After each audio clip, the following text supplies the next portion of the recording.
Hello అందరికీ ఎలా ఉన్నారు? నేనైతే చాలా బాగున్నాను. Welcome back to my channel life with Chinnu. ఈజీగా మష్రూమ్ కర్రీ ఎలా చేసుకోవాలో చూపిస్తాను చూడండి. ఇది రైస్ చపాతీస్లోకి చాలా బాగుంటుంది. చాలా క్విక్గా అయిపోతుంది. 15 మినిట్స్లో రెడీ చేసేసుకోవచ్చు. ఎలా చేసుకోవాలో చూద్దాం.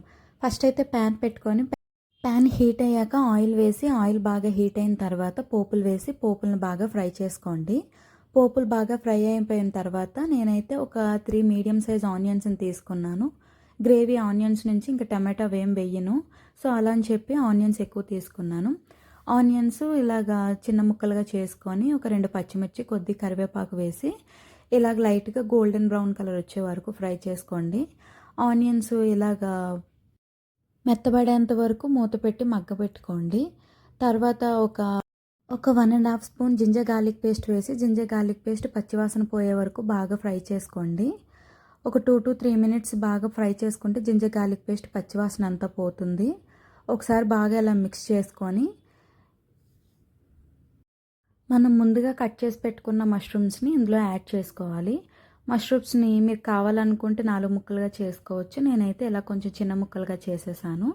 అందులోనే సరిపడినంత పసుపు ఇంకా ఉప్పు వేసి మష్రూమ్స్కి బాగా పట్టేలాగా మిక్స్ చేసుకోవాలి. పసుపు ఉప్పు అంతా మష్రూమ్స్కి బాగా పట్టిన తర్వాత లిడ్ క్లోజ్ చేసి ఒక 5 మినిట్స్ వాటర్ వచ్చే వరకు వెయిట్ చేయాలి. ఒక 5 మినిట్స్కి మష్రూమ్లో ఉండే వాటర్ అంతా వచ్చేస్తుంది. తర్వాత మూత తీసి ఒకసారి మష్రూమ్స్ని బాగా కలుపుకోవాలి. మష్రూమ్లో వాటర్ అంతా ఇంకిపోయింది అనుకున్నప్పుడు ఒక 1 టీ స్పూన్ కారం ఇంకా 1 టీ స్పూన్ జీరా ధనియా పౌడర్ కూడా వేసి బాగా మిక్స్ చేసుకోవాలి. ఒక 1/2 టీ స్పూన్ గరం మసాలా కూడా యాడ్ చేసుకోవాలి.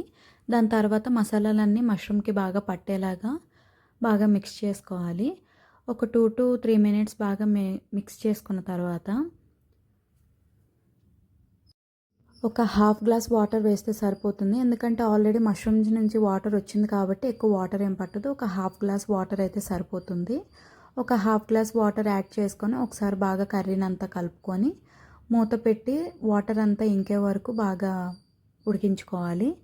ఒక 5 to 10 మినిట్స్కి కర్రీ అంతా బాగా రెడీ అయిపోతుంది.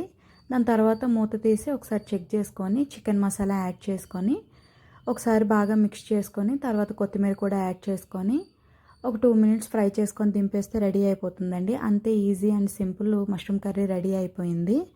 ఇది అన్నం చపాతీల్లో కూడా చాలా బాగుంటుంది. మీరు కూడా ఇంట్లో ట్రై చేసి ఎలా వచ్చిందో కమెంట్ చేయండి. వీడియో నచ్చితే లైక్ చేసి సబ్స్క్రైబ్ చేసుకోండి. ఈ వీడియోకి ఇంతే. ఉంటా మరి. Bye bye.